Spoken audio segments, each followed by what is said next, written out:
it's Allie. Welcome back to my channel, Prairie Purl Knits. Today's video is another podcast episode, and I have a lot to discuss today. More than I did last episode. Quite a few projects that I need to talk about. I have 2 finished objects and an update on my louder sweater, a resurrected whip, and a whip that is going to be frogged here pretty soon because I kind of hate it and I'd rather make something else. So, yay. Oh, and an acquisition that I talked about in my last episode, but it just hadn't arrived yet, and it did arrive. I'm going to quickly do the proper YouTuber thing and talk about my socials and like stuff at the beginning. My Instagram is Prairie Purl Knits. I'm not super active. I should be more active, but alas, I'm a tired busy bee, and everything that I talk about in this video, project pages, pattern links, everything will be linked down below. Any tutorials that I mention will also be down below because I will have to mention one of those later. But without further ado, let's go ahead and get into the video. And first off, what I am wearing, this is my first finished object that I'm going to talk about, and this is my Un sweater by November Knits. I knit this out of yarn that I got in Calgary, and it is Yarn Citizen Unity worsted in the colorway Graphite. And this yarn, as you can see, I clearly have some left. I have a whole 170 grams left. Mabel. Sorry if you guys hear my cat in the background. She likes to whine if I'm not giving her attention 24/7. So, sorry, Kapuki. I love you though. But yes, I have so much yarn left, and I do not understand why. I knit the size 5 on 5mm needles, and I think, like, I hit gauge. I have measured my gauge and I hit gauge, and so I'm confused why I have so much extra yarn. My main theory is that, one, a lot of designers nowadays like to put a buffer for like swatching and stuff, but I typically don't do a huge swatch, and so I'll have extra yarn because of that anyways. And then also with this pattern specifically, it doesn't give you exact yardages, it just gives you how much you need of the recommended yarn, which, knitting pet peeve for a second, I hate when designers do that. If you're gonna suggest a yarn, like, also suggest the yardages of if you're gonna have to substitute the yarn. I find it very annoying that I have to do my own math to figure out how much yarn you're asking for depending on sizes, and every time that's happened, I always end up with substantially more yarn than I need. Both goobers have joined now. They wanted to be around me, I guess. But yes, so that's the yarn situation. I do not love this yarn. It is not my favorite yarn I've ever worked with. It's a bit smooth for me in the way of like, it's just very, very high twist. And because of that, it gives it a bit more of like a not soft, a bit more like a smooth texture, and it feels like a cotton wool blend, honestly, even though it's not, which means it's not itchy at all. Like, this is not itchy whatsoever, but it is still a little bit annoying. The only modification that I really made to this pattern was deciding to throw some of the ribbing down the side of the body. I don't know if you can see that. Hopefully I'm not flashing myself, but yes, I did the ribbing down the side of the body, so I just trailed it down from the raglan and put it down the side of the body. So otherwise I didn't do anything crazy. I don't hate this pattern, but also I kind of do. I think there was a couple mistakes that just were oversights and not super, I think it was just like stupid mistakes. The pattern is very straightforward, so if that's the kind of pattern you like, love that. This is definitely a great pattern for you, but it is not beginner friendly. I have gone over my issues with it in the past, so is what it is. But the one regret I have is doing an Italian bind off. I did, because you're doing 2x2 rib, you need to like rearrange your stitches before you do the bind off, and I hate how it looks. Like, maybe hate's a strong word, but I really do not like how it looks, because you have to cable the stitches, and then it just like interrupts the pattern, where I feel like with that straight line that you get with just doing a knit or just a bind off in pattern with a 2x2 rib looks so much cleaner and nice than this. I don't mind it on the sleeves, but on the body bind off, it's not my favorite. So I'm not willing to undo an Italian bind off to then have to go bind things off again. That is not my calling.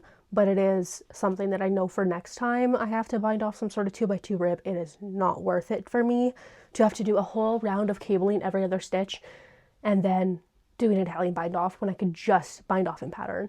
But I do still like this sweater. I have worn it to a job interview. That went very well. I got the job. Slay. Love that for me. But I do really like the sweater, and I think it'll be really nice to just throw on all the time. I've worn it a couple times other than the job interview, so I do enjoy it quite a bit. But overall, it's not my favorite pattern. I don't think I'll knit it again. Don't think I'll use this yarn again. It's nice to try out new things, but at the end of the day, it wasn't my favorite, so not something I'm going to go back to, but I still do like the end result, and I will still wear it. So my next finished object is my socks. Oh my god, which one's the second sock? This was the second sock. This sock took so much less time than this one. I finished this on the weekend, so I was like here in my last podcast episode, and I knit everything else within like a week and a half. So look at me go. This took like a month and a half for me to do, which is super fun. But it was also my first time using Addi Flexi Flips, and I really think that this sock took so long because I was adjusting to a new needle and trying to figure out the method that felt most comfortable to me for using them. So yes, but this is knit in Zauberball Crazy in the colorway Late Autumn, hence Late Autumn socks, and it has 20 rows of 2x2 rib. And then this is, I think it's called thermal stitch. I just say it's 2x2 broken rib because that's what I've been calling it the entire time. And so it's just 2 rows of stockinette and then 2 rows of 2x2 rib. And you do that all along, just on the leg and then just on the top of the foot. Slip stitch, heel flap, and gusset. Very generic kind of sock construction. And then it's basically just the Crazy Sock Ladies pattern with the thermal stitch thrown on top. And German twisted cast on, 64 stitches. This is not my loosest German twisted cast on. I can get it over my foot though, so I'm not too concerned about that at all. But yes, here are my socks. I did like the zebra ball. I am grateful that I have another one because I want to see what these keep knitting up like. And I think it was, who knit socks in this? I cannot remember who knit socks in the other colorway that I have from the zebra ball. She just did it, but it looks so good and I really, really wanted to knit that up soon. Hopefully that'll happen sometime, but yes, new pair of socks to add to the collection, and we'll talk about the next ones that will be added to my collection in a second. So now let's discuss my works in progress. So this is my Louder sweater by Rebecca Clow. This has become a major slog to me. I'm not gonna lie, such a slog. So last episode that I talked about this, I had knit basically not the entire body, but everything minus the 2 sleeve things that I got going on. And I blocked it and I liked it, and I still do. But then I had to knit a sleeve, and oh my god, this was hands down the most tedious sleeve I think I've ever knit in my life. It was so many decreases and so much measuring, and because you're on 16-inch circulars and then magic loop, it's so tight because you don't have much wiggle room like you do on like a 32-inch millimeter, not millimeter. A 32-inch millimeter knitting needle would be insane. 32-inch cord. You don't have as much wiggle room on a 16-inch or a magic loop needle as you do that. And it was just very tight and not very fun. So, yay. But I did get through the sleeve. Now it looks kind of crazy. It looks like it's not gonna fit me. And it doesn't fit me, but that's because it hasn't been blocked yet. And I have a lot of confidence that when it's blocked, it will turn out just fine. Like, because when I measure it when it's stretched out for simply the purl ridges to be exposed, if I double that, so it'll be the full armhole circumference, it will fit. And then I still have the cables need to relax. So it'll be fine. But I will block it after I'm done both sleeves. The only thing I'm concerned about sleeve-wise is the length. So I did my ribbing, which also I did all the ribbing on this sweater in 3mm needles, which 3mm needles for ribbing in this like worsted weight yarn, beautiful, fantastic, squishy, lovely, amazing, and also very neat.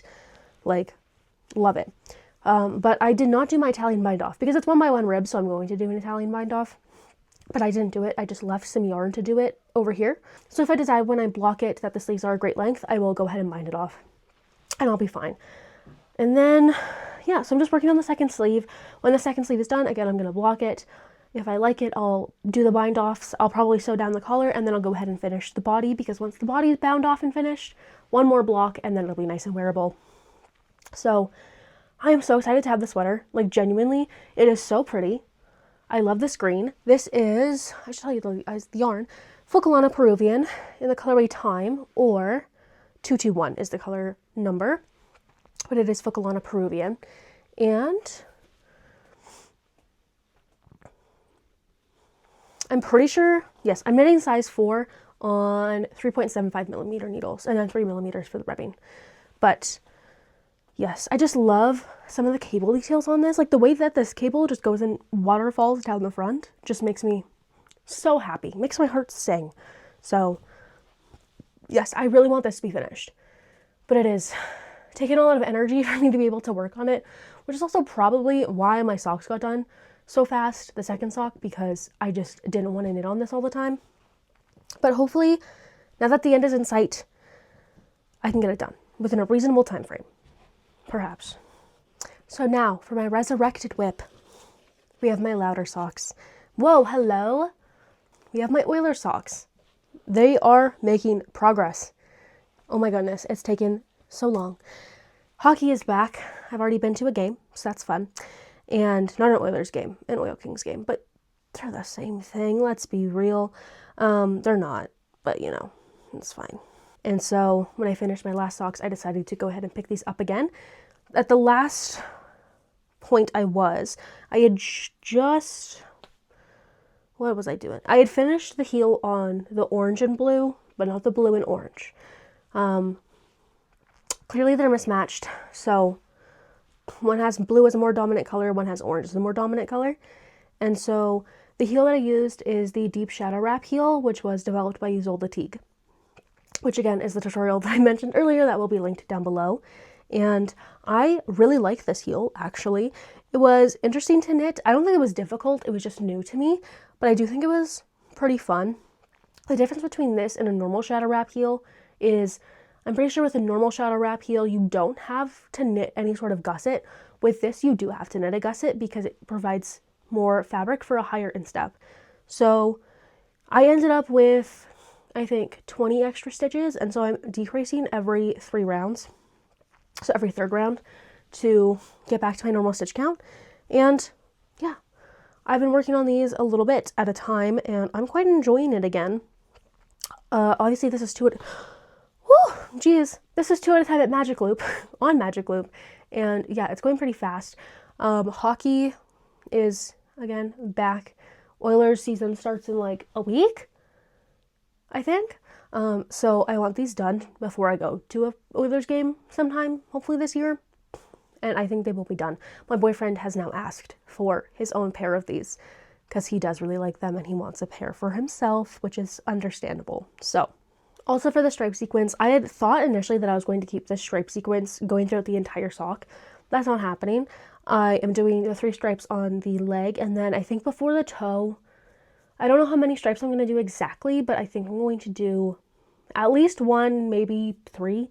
1 or 3. I'm not going to do 2 when I have 3 up here. So 1 or 3 before I do the toe in the contrast color as well. So yes, these will come out as they come out. Hopefully they're not going to take too long. I also do have quite a commute again, so I can do these as commute knitting if I see fit, which I probably might do today because the time I have to leave for work is like a time where the bus won't be busy and the train won't be busy, so hopefully I can actually get some like breathing room to do my own thing on the train. Either way. Now this is knit in Lang Yarn's Jowl Superwash, and I don't know the color names of them or which one belongs to which, but they are either color 159 or 210. So sorry about that, but also they're very different colors, so if you're going to look for the colors, whichever one's blue is the blue that I'm using, whichever one's orange is the orange that I'm using. The one thing that I don't like about this is that it advertises itself being a 50-gram skein. It is not a 50-gram skein. It is like a 43-gram skein because they're weighing it with the spool of nylon thread that comes in the middle as like heel reinforcement as part of like the full yarn quantity, when that's not, at least in my mind, how it should be weighed. If you're going to advertise 50 grams of yarn to me, I want 50 grams of yarn plus the spool. Maybe I'm being picky, but that was kind of annoying to realize. So hopefully I have enough. But yes, this is 75% wool, 25% polyamide. Great. And yeah, these will get done when they get done, but I don't know how long that will be. It'll be at some point in the near future, hopefully. Now lastly, we have the mittens that I was planning on knitting. And this is knit in A&B Fiberworks, which is, can I find the label? There it is. So I attempted to knit these mittens, and I was knitting them with A&B Fiberworks, which is 70% alpaca, 30% wool. It's just like a local Alberta mill. It's an Aran weight yarn, 174 yards per 100 grams. And first off, this yarn is lovely. It is not super tightly spun, so I did experience a little bit of splitting, but nothing too crazy. And frankly, I'm just not loving how these are working up. I don't hate them, but it's just not my favorite. See, but now that I look at them again, I don't hate them. No, it needs to be different than this, I think. I don't know. I think I'm going to rip these out. So the Timber Mittens pattern by Ignis Brandel's, that pattern is not in English, and so I used like Google Translate to figure out the English pattern, and it translated really poorly. And so when I started it, and then I compared what I was knitting to the pattern, it just was not right. And while I don't hate how it looks, it's just not my favorite thing in the world. I think the the cast on could have been better. I think the actual stitch pattern could be better. I don't know. It's just not my most favorite thing in the world, personally. So what I have decided I'm going to do most likely, like obviously I already split for the thumb gusset. Like I knit my thumb gusset and I split for the thumb. Like this gets on my hand. Is possibly frog all of this and make it into a World's Simplest Mitten by Tin Can Knits, because at the end of the day, I would be happy with this just in a simple stockinette mitten. And I'm just not loving the way that this looks. Like I want my stuff to look handmade, but I don't want it to look handmade in the way that it's messy. And this looks messy to me. So I think what I'm going to do is frog it and knit the mittens instead from Tin Can Knits. It's a free pattern on Ravelry, and it is made for any weight of yarn, so you don't have to worry too much about what yarn you're using, and I think that will just work out better for me. So I think I'm going to go ahead and do that instead. So now for my acquisitions, because that's everything I have to do with my projects. These are the things that I got from my Knitting for Olive mohair order. So all of this is Knitting for Olive Kid Silk mohair. It is in the colorway Claret, and I got 5 balls of this, and then I got Nut Brown, and this I have already a ball in stash, and so I just needed one more for my project. And then this is in the colorway Licorice, Simple Black. So these are going to be for my Afric sweater. I already had a ball of mohair in stash to go for the white color that I'm using, and you guys will see these start to be knitted up in my next episode. I'm so excited. The Afric pattern comes out Friday, I believe. But yes, so these will be wonderful. I'm very excited for them. And I already did a little bit of a swatch with the red and with this red mohair and my like wine Bordeaux colored merino. So pretty. I'm so excited. This is, did I already say it's going to be my Afric sweater by Rebecca Clow. So I'm so excited to finally knit this. There's just like so much hype bubbling up in me, and I'm so excited. I cannot wait to have it be done and be able to wear it and just, and everyone's finished like projects are coming out now, and I'm so obsessed with so many of them. I want it so bad. Also, I wanted to say a little something. My Autumn Alpine, I wore it to a concert. His name is Dan Magnin. Mingen? I will never understand how to pronounce it, even though he literally said it at the concert. But I went to his concert and I wore that sweater, got a compliment on it. It was very comfortable. It was very comfy. It was very nice. I really enjoyed wearing it. I love wearing my knits. I just don't get to do it all the time because I don't have many knits that are just like throw on to go grocery shopping, even though I want to have more of those over time. But yes, so it was fun to wear that. The concert itself was fantastic. He played the album that he was touring for start to finish with like no interruptions, which was fantastic. Other artists need to take notes because that was wonderful. And he's played some other of his songs that were also really good, so it was a great time. And yeah, as I said earlier, all my socials and Ravelry stuff will be linked down below. Also, I'm 1 subscriber away from 100 subs. So if someone wants to make that dream come true, that'd be fantastic. No pressure though, but like also that'd be so cool. It's not about the numbers, but you know, my entire goal here is to like have some sort of community around knitting. of people I can like talk to and share my stuff with. And it's nice to see more people want to join that. So yes, click subscribe if you want to, like this video if you want to, leave a comment if you want to, any of the above, any or all, choose your fighter. But yes, that is everything that I have to talk about today. Hopefully next episode I have some good progress on everything, and maybe a finished object. I'm hinting at my louder sweater, but like also if I'm being realistic, that's not going to be done for a while. But I'll have a new cast on, so that'll be fun. Possibly 2 new cast ons, so that will be fun too. Maybe some good progress on my socks, and yeah, also a new acquisition. I know that will happen. I know it will happen. But yes, again, that is everything I have to share with you guys, and I will see you guys in 2 weeks for my 10th episode. Yeah, that'll be so much fun. Okay, bye guys.